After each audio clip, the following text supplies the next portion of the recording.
I'm here for my thoracic spine herniation. I have 3 thoracic spine disc herniations, and basically I couldn't really, when I stand for a long time, I just feel a lot of pain in my middle back, so I'm just, here for that. All right, you got it. And let's see, what else is there? So basically, also about, you mentioned about you had a little trouble walking. Yes, this happened back in February, and March and April were 2 really difficult months for me. I could barely walk. I had to take time off from my job, and I also had to, take medications like meloxicam and painkillers and, muscle relaxants. Right now we're looking for, is there any abnormalities in heat? And we found one right there, very small one. So we're going to tilt the scope, and there it is, right there, to the left. And we got another one right, we have another one right there.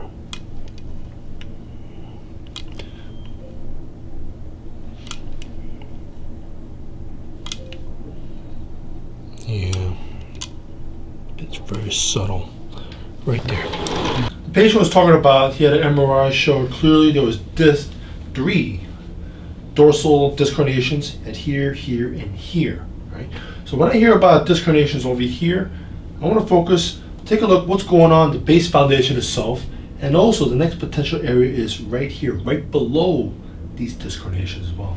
So let's go take a closer look, see what's going on. So, what we got already here is there's some chronic swelling over here. All right, let's check your pelvis. Swivels, pivots, no problems. Check the right side, pivots, swivels, no problems either. Let's check this lowest component over here. How's that? Yeah, so it's a little bit. Okay, and the one right above it? A little bit more. Got it. We check everything else right above it. That's fine. And this one right here, Yeah. that's not moving well at all. Yeah. Right. So I'm going to mark that level. Moving on upwards. Now, as we check for these potential disc herniations, all these structures actually, they're moving pretty decently.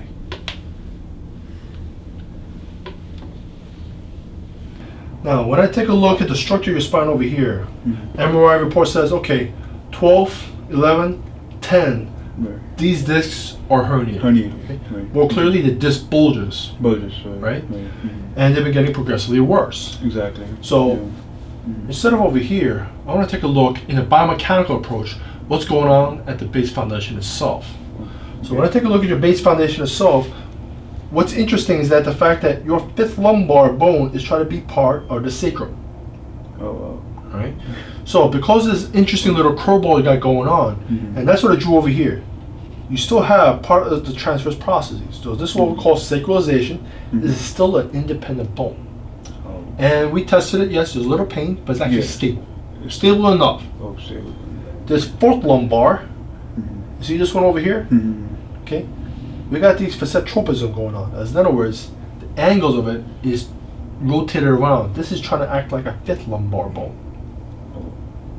I see on the x-ray, this is the one that's knocked backwards. Right. I tested it, Yeah. you said, ow. Yeah. Right? That's a problem. Now when I look upwards, see this 1st lumbar disc over here?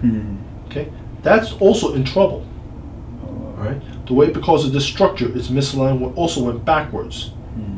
So this actually amplified all the problems and pain you feel over here. So after we correct your 4th lumbar, I'm going to reassess the 1st one. We may need to correct this one right afterwards to give you the stability For the upper. right, for the rest of your upper back as well. 4th lumbar. Okay.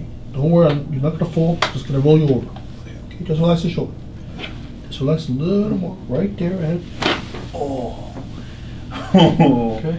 Walk around.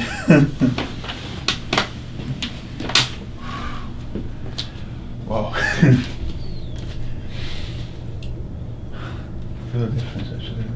What do you feel different about it? feels kind of relaxed, more relaxed, and Good. you know. Good. I mean, when I used to walk, I mean, I would feel like a little bit jerk here, but like I don't feel that right now. Good. Ready for round 2? Yeah. Let's roll. Definitely. Now, I have my finger right on the contact point because I want to be very precise as much as possible. My finger is right on the first lumbar spinous process. We're going to lower them down, and we're only going to correct just that one.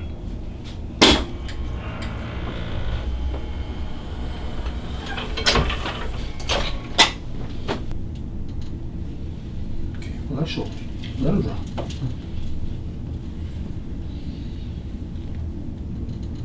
Now we're going to pump this first lumbar, get it ready, so it won't be too much of a shock to a system, because this dorsal lumbar region right over here, you can see over here, there's too much of an arch over here. So there's a lot of biomechanical tension onto the spine over here. Even though we relieve quite a bit from correcting that fourth lumbar, we still got to pump, get this one ready for the correction itself. Okay, but you got to relax your shoulders. Okay. So when the patient relaxes his shoulders, that helps allow those to move a lot easier, as such. Just relax. Okay. All right, we're gonna bring you up.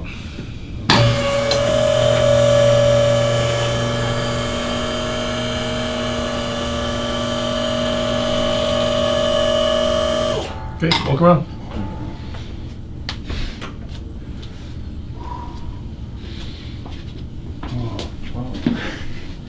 Oh wow, what? It feels straight. It's kind of, you know, it feels like body's straight, the spine is straight right now. You know, before. Exactly. Yeah, I mean, when I used to stand straight too, I, you know, would feel a pain here, but it kind of looks like more easy now, easier standing straight now, like without any pain or without any stress, strain, you know. Wow. See, that's what we have to address each foundational component of it. The lower part and that first lumbar. Wow. That's all it takes, brother. It's amazing. Awesome. We're all set. Awesome. Thank you. Thank you. You're welcome. Thank you.